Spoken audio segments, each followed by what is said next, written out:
तो gravitational acceleration नीचे की तरफ काम करेगा जी। इसका मतलब उस बॉडी की वेलोसिटी कितनी हर सेकंड 10 मीटर पर सेकंड से कम होगी। हर सेकंड उसकी वेलोसिटी 10 से कम होगी। अगर कोई बॉडी फ्रीली फॉल हो रही है, नीचे की तरफ आ रही है, इसका मतलब जी का वैल्यू फिर से नीचे की तरफ ऐड कर रहा है। इसका मतलब ये हुआ कि उसकी वेलोसिटी हर सेकंड 10 से बढ़ेगी। एग्जाम्पल के लिए देख लें, ऑटो चलो उधर। एग्जाम्पल के लिए हम अगर देखें, मान लो कोई बॉडी है और उसके 100 मीटर पर सेकंड की स्पीड से फेंका गया।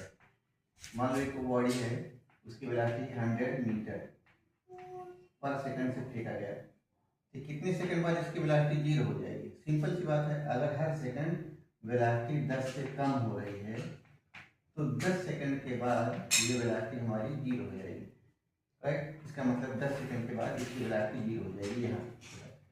इसका मतलब t = 10 सेकंड के लिए इसकी वेलोसिटी क्या हो जाएगी?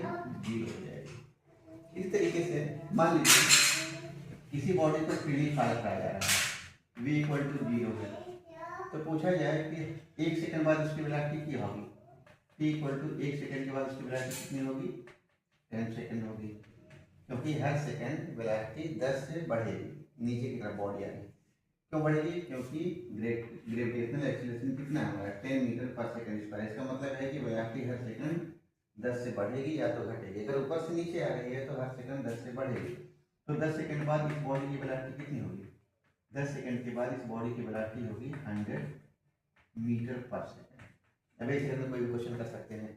मान लो कोई बॉडी है, 100 मीटर पर सेकंड की स्पीड से ऊपर की तरफ फेंकी गई है, 100 मीटर पर सेकंड की स्पीड से ऊपर की तरफ खींची गई है। कितने सेकंड बाद उसकी वेलोसिटी 0 हो जाएगी? सिंपल सी बात है, 10 सेकंड के बाद उसकी वेलोसिटी 0 हो जाएगी।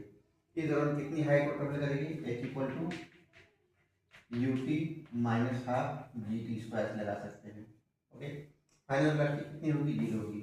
उसके बाद 0 होने के बाद एक तरीके से काम करेगा, फ्रीली फॉल कर रहा है, =0 है तो फ्रीली फॉल करेगा।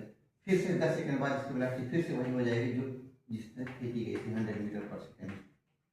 तो टाइम ऑफ फ्लाइट कितना हो गया? ज़्यादा समय 10 सेकंड लगा, आधे समय 10 सेकंड लगा, तो टोटल टाइम ऑफ फ्लाइट कितना हो जाएगा? टोटल टाइम ऑफ फ्लाइट हुआ 20 सेकंड। इसका मतलब 20 सेकंड तक बॉडी हवा में रहेगी, 20 सेकंड तक ये बॉडी हवा में रहेगी।